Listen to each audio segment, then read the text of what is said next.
오늘 우리가 함께 읽은 본문의 말씀은 예수님의 동정녀 탄생 사건을 기록하고 있습니다. 오늘 본문의 말씀 마태복음 1장에 1절부터 16절까지 보면 예수님의 족보가 나옵니다. 이 족보에 보면 누가 누구를 낳고 라는 식으로 계속해서 말씀이 이어지는데, 그 마지막에 요셉의 이제 예수님의 아버지 되시는 요셉에 대해서 기록할 때는 낳았다라는 표현이 없습니다. 16절 하반절에 보니까 예수님은 요셉이 낳은 것이 아니라 마리아에게서 나셨다고 기록하고 있습니다. 이는 예수님께서 태어나신 것이 남자와 여자의 동침함으로 이루어진 것이 아니라 성령으로 말미암아 이루어진 것임을 보여주는 것입니다. 오늘 본문 18절에도 마리아가 요셉과 약혼하고 동거하기 전에 성령으로 잉태되었다고 기록하고 있습니다. 그렇다면 예수님께서는 왜 이러한 방법으로 이 땅에 오셨을까요? 우리가 너무나 잘 알고 있는 것처럼 그 이유는 예수님이 이 땅에 오신 목적과 관련이 있습니다. 오늘 본문 21절 말씀과 같이 예수 그리스도의 성육신은 자기 백성을 저들의 죄에서부터 구원하기 위해 이루어진 것이기 때문입니다. 예수님의 탄생은 단순히 한 인간의 출생이 아니라 자기 백성을 그들의 죄에서 구원할 자, 곧 이스라엘 백성의 구속주로서의 탄생이었습니다. 이 구속의 사명을 감당하기 위해 두 가지 조건이 필요했습니다. 첫 번째로 죄의 대가를 치르기 위해 완전한 인간이어야만 했습니다. 또한 두 번째로 동시에 죄가 없는 완전한 하나님이셔야만 했습니다. 하나님께서는 이 두 가지 조건을 충족시키기 위해 예수 그리스도의 성육신을 방법으로 택하셨던 것입니다.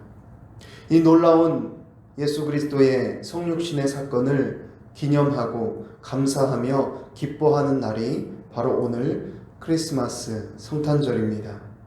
그런데 우리는 이 예수님의 성육신 사건을 너무나 많이 듣고 또 너무 자주 들어서 별 감흥 없이 느껴질 때가 많습니다. 너무나 당연하게 여겨질 때가 많습니다. 그런데 우리가 곰곰이 생각해 보면 이 예수 그리스도의 성육신 사건이 얼마나 놀라운 일인지 모릅니다. 여러분 한번 생각해 보시기 바랍니다. 오늘날에 보면 자신의 자녀를 키우는 것만큼 강아지나 고양이를 키우는 집들이 많아졌습니다. 강아지나 고양이를 자신의 자녀보다 더 귀하게 여기고 또 정성을 다해서 키우는 것을 봅니다.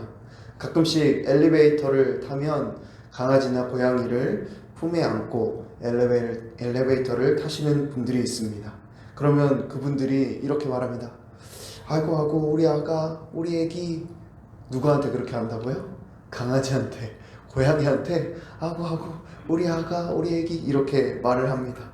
정말 자신의 자녀처럼 그 강아지나 고양이를 예뻐하고 사랑하는 것입니다.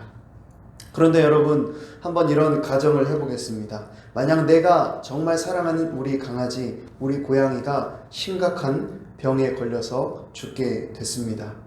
그래서 동물병원에 갔더니 의사 선생님이 이 병은 정말 고치기 어려운 병인데 딱 한 가지 방법이 있다고 말씀하는 겁니다.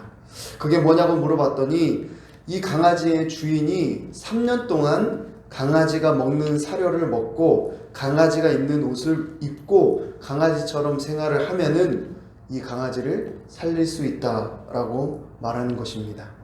여러분, 만약에 이러한 상황이 벌어진다면 이 주인은 강아지를 위해서 3년간 강아지가 먹는 사료를 먹고 강아지가 입는 옷을 입고 살 수 있을까요?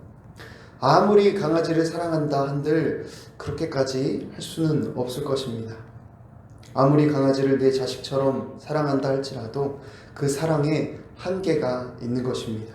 그 사랑에 정도라는 것이 있는 것이죠. 그런데 여러분, 하나님과 우리의 관계는 어떻습니까?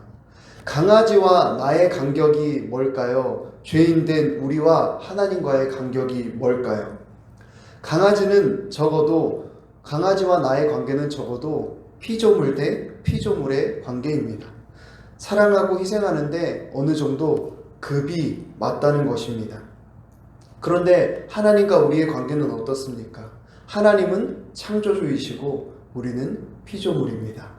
심지어 우리는 그냥 피조물이 아니라 창조주 하나님께 대적하고 반역하고 들고 일어선 죄인, 심판받아 마땅한 죄인이란 말입니다.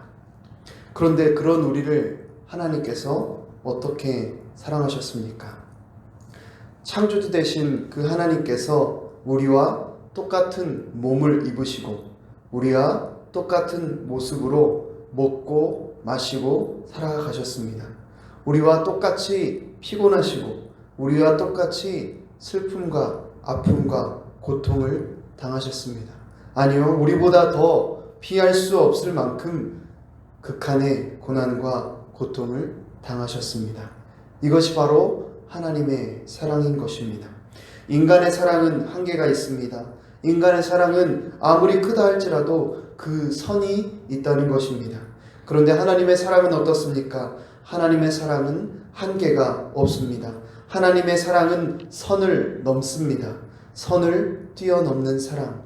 온 우주를 창조하신 분, 시간과 공간을 초월하시는 그분이 우리와 같은 모습이 되셔서 우리의 시간 속으로, 우리의 공간 속으로 선을 넘어 오신 사랑, 그것이 바로 하나님의 사랑인 것입니다. 여러분, 사랑하는 강아지를 위해서 3년간 강아지와 같은 사료를 먹고 같은 옷을 입고 다니라고 한다면 누가 그렇게 할 수 있겠습니까? 그런데 혹시 정말 이 강아지를 너무너무 사랑하는, 좀 그래서 정신이 돌아버린 사람이 있다면 혹시 그렇게 할지도 모르겠습니다. 적어도 강아지 사료를 먹고 강아지 옷을 입는다고 해서 죽는 것은 아니니까요. 그런데 이 병에 걸린 강아지를 살리기 위해서 주인이 대신해서 죽어야 한다면 여러분, 대신 죽어줄 사람이 있겠습니까? 아무도 없을 것입니다. 그런데 우리 하나님께서는 우리와 같이 되실 뿐만이 아니라 우리를 대신하여 십자가에 죽으셨습니다. 이것이 바로 예수 그리스도의 성육신이 가지고 있는 그 놀라운 사랑의 의미인 것입니다.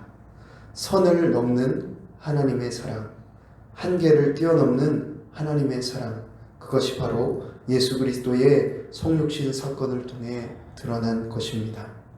이 자리에 함께한 저와 여러분이 이 놀라운 성육신의 은혜를 기억하며 우리를 죄에서 구원하시기 위해 이 땅에 오신 예수님만을 왕으로, 주인으로 모시고 섬기며 살아가게 되기를 바랍니다. 또 그 사랑을 모르는 이들에게 그 사랑을 증거하는 예수님의 증인으로 살게 되기를 바랍니다. 그러한 은혜가 가득한 오늘 이 성탄절과 평생의 삶이 되기를 간절히 바랍니다. 기도하겠습니다. 하나님 아버지, 우리를 사랑하셔서 그 아들을 이 땅에 보내시고 창조주 하나님 되시는 그 성자 예수님께서 우리와 같은 육신을 입으시고 우리와 같이 먹고 마실 뿐만이 아니라 우리보다 더 극한 고통과 고난을 당하시고 끝내 십자가의 죽으심으로 우리를 죄에서 구원하신 놀라운 그 사랑과 은혜에 감사와 찬양과 영광을 올려드립니다. 주님이 우리를 구원하시기 위해 이 땅에 오신 성탄절을 맞이하여 그 주님의 성육신의 의미가 무엇인지를 다시 한번 돌아보기를 원합니다.